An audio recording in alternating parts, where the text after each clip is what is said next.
नमस्कार दोस्तों, कैसे हैं आप सब। आज मैं लेकर आई हूँ भगवान श्री कृष्ण के माखन चोर की कहानी। भगवान श्री कृष्ण बचपन से ही बहुत शरारती थे। कभी गोपियों की मटकी फोड़ दिया करते थे तो कभी बछड़ों को गायों का पूरा दूध पिला दिया करते थे। गोकुल की गोपियां चाहकर भी प्यारे से श्री कृष्ण को डांट नहीं पाती थी, क्योंकि वो इतने नटखट थे कि उनकी शरारतों को देखकर उन्हें दुलारने का मन करता था।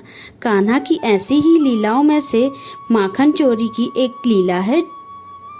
यह तो सभी को मालूम है कि कन्हैया को मक्खन कितना पसंद है।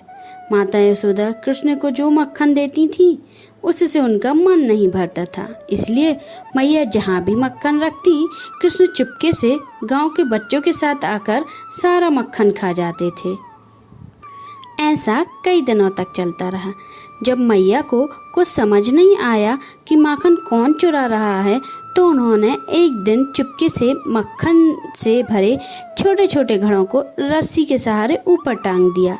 लेकिन श्री कृष्ण की नजरों से क्या छुप सकता था। उन्होंने माता को मक्खन रखते हुए देख लिया। अब समस्या यह थी कि मक्खन तक कैसे पहुंचा जाए। काफी सोचने के बाद उन्होंने सभी दोस्तों को इकट्ठा किया और बोले कि सभी एक घेरा बनाओ और उसके ऊपर चढ़कर मक्खन निकाला जाएगा। इस तरह से वह उनके सारे दोस्त पूरा मक्खन चट कर गए। इसके बाद मैया ने सोचा कि आज तो मैं पता करके ही रहूंगी कि आखिरकार मक्खन को कैसे चुराया गया है। मक्खन की मटकी में रखकर ऊपर टांग दिया था और छुपकर देखने लगी। कुछ ही देर में कान्हा अपने दोस्तों के साथ वहां पहुंच गए। यह देखकर मैया को पूरी बात समझ आ गई और जब सभी माखन चुराने लगे तभी माता यशोदा पहुंच गईं। माता को देखते ही सभी बच्चे वहां से भाग गए, लेकिन श्री कृष्ण मटकी की रस्सी पकड़कर झूल रहे थे। माता ने आकर उन्हें नीचे उतारा और प्यार से डांटते हुए कहा कि अच्छा, तो तुम हो वो माखन चोर जिसने मुझे बहुत परेशान किया है। कृष्ण माता को देखकर हंसने लगे और बोले, मैया, मैं नहीं माखन खायो। इस पर माता बोली कि अपनी मैया से ही झूठ बोलते हो कृष्णा।